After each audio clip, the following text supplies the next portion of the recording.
신약성경 헬라어 직역 스타우로스 준 바이블 로마서 3장 1절을 살펴보겠습니다. 헬라어 원문을 보시겠습니다.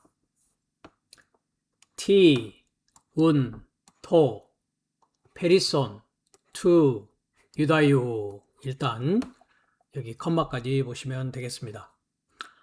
보시다시피 로마서 3장 1절은 운이라고 하는 우위 접속사를 사용해서 계속해서 2장에서 연결되어 있다라는 것을 나타내고 있습니다.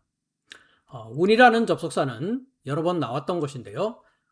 스타우로스 준 바이블에서는 그러므로 라고 번역하기로 통일을 하였습니다. 그래서 2장에서 쭉 말씀하였던 사도 바울이 2장 29절 마지막 절을 연결하여서 이제 3장 1절로 들어와서 지금까지 얘기한 것을 이어서 그러므로 라고 시작하고 있는 것이죠. 그리고 3장 1절의 문장을 보면 비동사, 동사가 존재하지 않습니다. 역시 2장 28절에 에스틴이라고 하고 있는 이다, 있다라고 하는 3인칭 단수의 동사직설법 현재를 사용한 그 동사가 3장 1절에도 연결되어지고 있음을 우리가 생각해 볼 수 있습니다. 그래서 주어를 보면 관사주격, 형용대명사 주격이 있습니다. 그래서 토, 페리손이라고 하는 이 주격이 주어가 되겠죠. 그리고 티라고 하고 있는 형용대명사, 이것은 의문사입니다. 그래서 이것 역시 주격인데 이것은 의문대명사로서 보호의 역할을 한다라고 생각하시면 되겠습니다. 그런데 이 페리손의 소유격으로 투 유다요 해가지고 그 유다이오스의 토 페리손, 그 우월한 것은 티 무엇인가 라고 하고 있습니다. 여기에서 우월한 것이라고 해야 되니까요. 중성 단수이기 때문에 그렇습니다. 우월한 사람 하면 뭡니까? 남성 단수가 되면 되겠죠. 그래서 나음이라고 하고 영어는 어드밴테이지라고 했는데요. 스타우로스 준 바이블에서는 우월하다라고 표현합니다. 단어를 잠깐 보시겠습니다. 티싸면은 항상 의문 대명사로서 항상 직접 질문하든지 간접 질문하는 의문사로 사용을 합니다. 누구, 어느 것, 무엇인데 여기서는 중성을 사용하고 있기 때문에 무엇이라고 해야 되겠죠. 만약에 그것이 남성 명사로 사용한다면 누구라고 해석하시면 되겠습니다. 그 다음에 페리소스 했는데요. 형용사입니다. 여기서는 형용 대명사를 쓰고 있고 중성 명사로 대명사로 이렇게 하고 있고요. 또 유다요스라고 하는 사람을 이야기하고 있는 것이기 때문에 질적으로 우월한 것이라고 번역을 해야 되기 때문에 중성 단수를 사용해서 우월한 것이라고 하면 됩니다. 양쪽으로 이야기할 때는 남아도는 이라는 뜻입니다. 이 단어는 페리시오라고 하는 남아돌다, 페리세이아, 넘침, 이와 같이 넘치다, 많다, 더욱 크다, 과다하다, 넘쳐 흐르다 라고 하는 다양한 의미로 여성명사, 중성명사, 형용사 또는 부사로 사용되고 있는 것을 여러분들이 보실 수가 있습니다. 스타우로스 준 바이블에서는 양쪽으로 나올 때의 페리소스는 남아도는 이라고 해석을 하고 질적으로 나올 때에는 우월한 이라고 해석하도록 합니다. 이것은 마태복음부터 계시록까지 전체를 그렇게 통일하도록 합니다. 그 다음 구절인데요. 그 다음 문장인데요.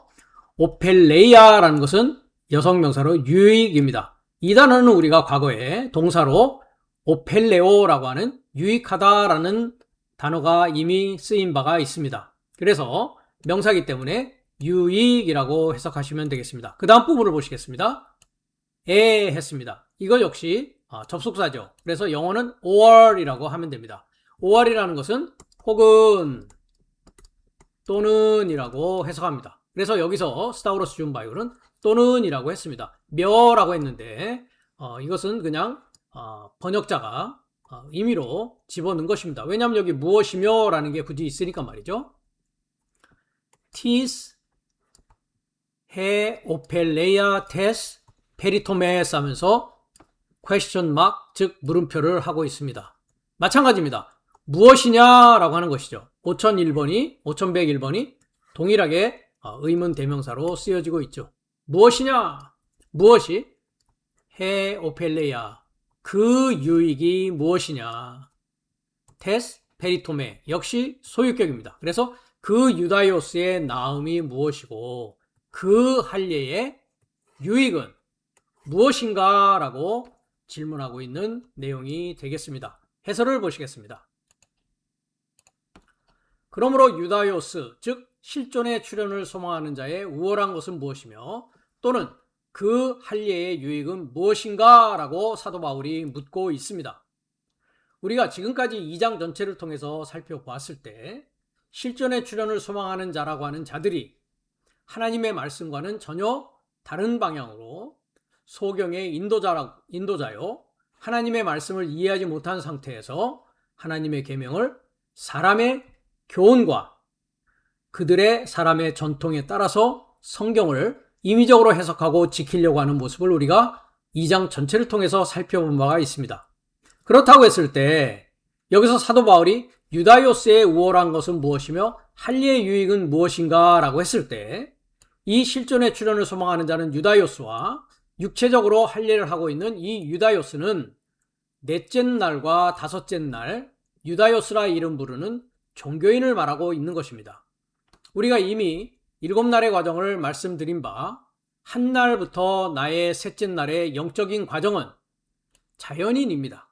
즉 그 사람이 속한 나라와 그 사람이 속한 그 나라의 역사와 문화에 따라서 선과 악의 질서에 따라서 상대적인 질서에 따라서 살아가는 세상 사람이요 자연인입니다. 그렇기 때문에 넷째 날 다섯째 날의 유다요스와 육체의 할례를 하는 자의 우월함과 유익이라는 것은 한 날부터 셋째 날 자연인보다는 우월하지만 여섯째 날과 일곱째 날의 진리인보다는 열등한 것입니다. 그래서 2장 전체를 걸쳐서 그들은 하나님의 말씀에 전혀 어긋난 행동을 함으로 말미암아 결과적으로는 역사적으로는 예수를 십자가에 못 박는 그 일을 할 수밖에 없었다라는 것이죠. 그래서 여섯째 날, 일곱째 날에 하나님의 말씀을 이해하고 하나님의 말씀과 계명에 따라서 살아가는 삶이요 하나님의 말씀의 선포로 말미암아 살려주는 영이 된 마지막 아담으로서의 삶을 살아가는 진리인보다는 열등하고 무익하다라는 것입니다. 그렇기 때문에 넷째 날, 다섯째 날의 유다요스의 우월함과 할례의 유익은 없다라고 2장의 결론을 내리고 있었던 것이죠. 이 넷째 날, 다섯째 날의 유다요스라 이름 부르는 종교인의 실체는 독사의 자식 삶이요 그 마귀의 아버지에 나와서 존재하고 있고 육체의 할례의 유익이 없다라고 이미 로마서 2장 28절에서 29절에 결론을 내린 바 있습니다. 마태복음 12장 34절을 보면 독사의 자식 삶이요 비진리의 입을 가진 악한 삶입니다. 여기서 악하다라고 하는 것은 한날에서 셋째 날에 자연인이 얘기하는 상대적인 선과 악을 이야기하는 것이 아니라 하나님의 말씀에 비추어 보았을 때 이들은 비진리의 입을 가지고 말씀을 가르치려고 하고 있기 때문에 선한 삶이 아니요 악한 삶인 것입니다. 그래서 마태복음 12장 34절에 독사 삶의 자식 삶이요 라고 주님이 말씀하십니다. 네 삶이 악한 삶이 있으면서 계속적으로 반복적으로 습관적으로 존재하고 있으면서 어떻게 선한 삶을 말할 수 있는가? 그렇기 때문에 선한 삶은 여섯째 날, 일곱째 날 진리인이 되어야 하나님의 선하심과 같이 나도 역시 선한 자가 되어서 생명을 줄 수 있는 말을 할 수 있다는 것이죠. 그러면서 독사 삶의 자식 삶인 너희들은 그 마음의 과잉, 즉 넘침에서 나와서 그 입은 말하고 있다라고 하고 있습니다. 그 다음에 요한복음 8장 43절과 45절을 보면 거짓말쟁이인 마귀의 아버지에서 나와서 존재하고 있는 자들이라는 것이죠. 무엇을 통하여 네 삶은 내 담화를 알지 못하느냐? 왜냐하면 네 삶이 내 말을 들을 수 없기 때문이다 라고 합니다. 주님의 입에서 나오는 그 선한 말씀을 이들은 마음과 귀에 할례를 받지 못한 자들이요 육체의 할례만을 받은 자들이기 때문에 주님이 아무리 깨달을 수 있는 말씀을 한다 할지라도 들을 수 있는 귀가 없는 자들이라는 것이죠. 그러면서 44절에 유다요스인 내 삶이 그 마귀의 아버지에서 나와서 존재한다라는 것입니다. 그리고 네 삶이 네 삶의 아버지의 그 욕망 삶을 행하기를 원한다라고 합니다. 그것은 에덴의 동산에서 이미 마귀 사단이 이브를 미혹하여서 다른 복음, 다른 예수, 다른 영을 주었던 그 일을 여기서 주님 역시도 그 아버지의 마귀의 욕망 삶을 행한다라고 하는 것이죠. 저는 시작으로부터 살인자더라라고 합니다. 즉 하나님의 말씀을 가지고 잘못 가르치고 잘못 행하고 있는 자들은 듣는 자를 뭐하고 있는 자들입니까? 살인하고 있는 살인자인 것입니다. 그리고 그 진리 안에 서지 않더라 미완료를 쓰고 있습니다. 왜냐하면 그 안에 진리가 없기 때문이다. 그가 그 거짓을 말할 때는 언제나 그 자신 삶에서 말한다라고 합니다.